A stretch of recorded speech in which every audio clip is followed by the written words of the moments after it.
So there's all sorts of problems that these people face. And essentially what we're trying to do is give them some support. Yeah, and I spent 3 months there, and I went all around the West Bank. I went to like Hebron, and I spent some time in Wadi Fuqeen. Small village that dates back to about 600 years, and but it's dominated by these two settlements around it. One called Elite to one side, and another one which I can't remember the name to the other. And it's just surrounded. In fact, no, it's the green line zone to the one side, and then Elite to the other. And it is just completely surrounded by Israel, and it just hangs at the bottom of a valley, and it's got smaller and smaller and smaller and smaller and smaller over time, and it's being squeezed out of existence really. Farmers, but their agriculture is always kind of destroyed by the settlers who come down.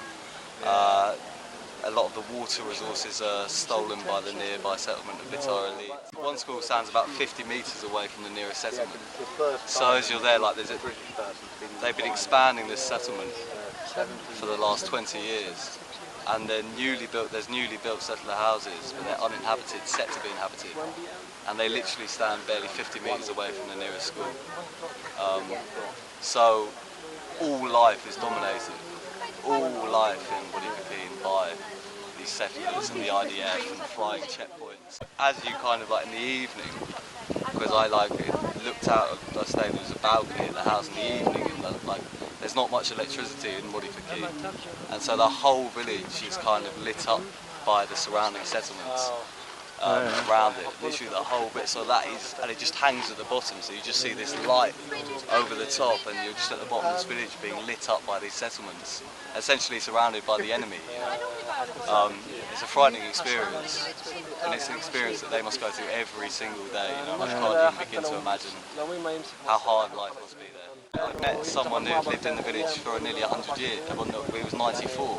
And he had seen off the British occupation.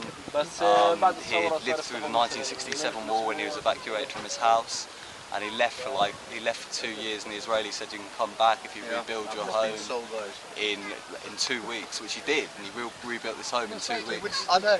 They had a good. And he's seen us for everything. But he said to me after all this, he said, "Look, we will be free one day. We will be free." And they all believe that.